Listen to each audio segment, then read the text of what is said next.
हितेश भाई हितेश हितेश भाई विनोद चंद्र पिठड़िया। हितेश भाई विनोद चंद्र पिठड़िया कहाँ से आए हैं? अहमदाबाद से आए हैं। हमारे बारे में कहाँ से जानकारी मिली आपको? यूट्यूब से। और 2 अंक बोलिए। 12 और 15। 12 और 15।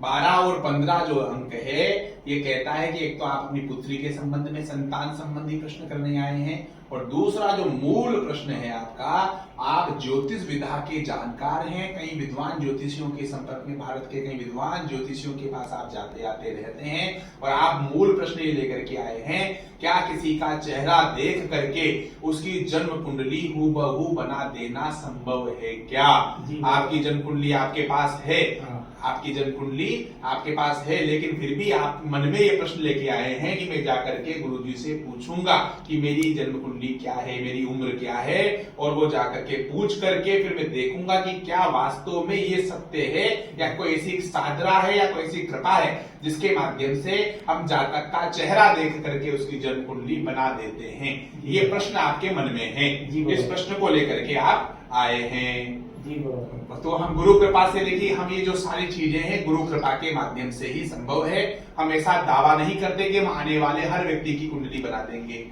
ये सब जहां से हमें गुरुदेव का संकेत प्राप्त होता है उसकी बनाते हैं। और अब तक कोई 10, 15, 20 हजार कुंडलियां बाबा की कृपा से हम बना चुके हैं। लेकिन अगर आपका संकेत होगा तो निश्चित रूप से आपकी कुंडली हम बनाएंगे। तो एक बार हम जो है बाबा से संकेत लेते हैं, गुरुदेव के संकेत लेते हैं। अगर वो कहेंगे तो निश्चित रूप से आपकी पत्रिका का निर्माण हम करेंगे।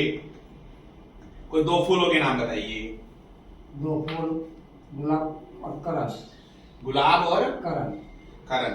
गुलाब और करण कहता है कि 10वीं तिथि को आपका जन्म हुआ है, और बुधवार का वो दिन था जिस दिन आपका जन्म हुआ है। आश्लेषा नक्षत्र में आप पैदा हुए हो। आश्लेषा नक्षत्र के 4th चरण में आपका जन्म हुआ है। सही है? सही। आपके पास कुंडली है जी। आप देखिए, आपके पास आपकी जन्म कुंडली है। उसमें देखेंगे तो तिथि 10वीं तिथि मिलेगी, बुधवार मिलेगा, आश्लेषा नक्षत्र मिलेगा, उसका 4था चरण मिलेगा।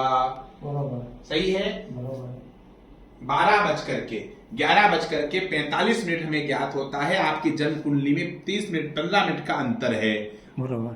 तो आपकी जन्म कुंडली देखेंगे, धनु लग्न की कुंडली है। बरोबर है। धनु लग्न अर्थात 9 नंबर आपके लग्न में लिखा होगा।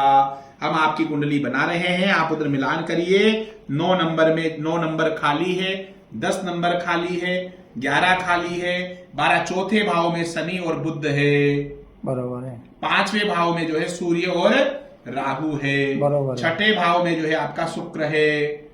7वां भाव खाली है। 8वें भाव में गुरु और चंद्रमा है। 9वें भाव खाली है। 10म खाली है। आपके 10म में मंगल लिखा हुआ है, लेकिन वो मंगल क्या है आपका 29 डिग्री कुछ अंश का है, लेकिन आपके जन्म समय में 12-13 मिनट का अंतर है, इसलिए ये मंगल जाएगा आपका एकादश भाव में। मंगल केतु के साथ जाएगा। हमारे आपका जो चेहरा कह रहा है उसके आधार पर 11वें भाव में मंगल और केतु है, और द्वादश भाव रिक्त है। ये आपकी जन्म कुंडली है। राहु की महादशा आपकी चल रही है। राहु में बुध का अंतर चल रहा है, और बुध में भी बुध का प्रत्यांतर अभी वर्तमान में चल रहा है। ऐसा आपके मुखमंडल से हमें ज्ञात होता है। पराविद्याओं के प्रति, अध्यात्म के प्रति आपका आकर्षण है, तो हम ये कहना चाहेंगे कि हमारे वेदोक्त शास्त्रोक्त मार्ग का पालन करके ये सब चीजें ईश्वर की कृपा से संभव है। तो आपकी मूल जिज्ञासा अहमदाबाद से आप यही लेकर के आए हैं कि क्या ज्योतिष के माध्यम से आपको वर्षों, इस एक लंबे कालखंड से आप जो है ज्योतिष विधा से जुड़े हुए हैं, और पहली बार आप ऐसा देख रहे हैं कि कोई, क्या पहली बार ये देख भी आए हैं कि क्या चेहरा देख के भी कुंडली बन सकती है क्या? ठीक है? ठीक है। हाँ बोलिए। मैं अहमदाबाद से आया हूँ, और मेरा नाम है हितेश भाई विनोद चंद्र पिठड़िया। मैं यहाँ गुरुजी से साक्षात्कार करने के लिए आया था कि गुरुजी मुखमंडल देख के जातक की कुंडली कैसे बनाते हैं, लेकिन वो उनकी गुरु कृपा है कि उनकी वजह से मेरी खुद की, उन्होंने मेरा मुखमंडल देख के लग्न कुंडली उन्होंने बनाई और इनके बारे में बता दिया। तो मैं इनके लिए शुक्रगुजार हूँ कि उन्होंने इस तरह से कैसे कुंडली बनाई, वो इनकी गुरु कृपा है, और उनका सानिध्य हमें मिला, और इन गुरु जी का खूब खूब शुभ आभार।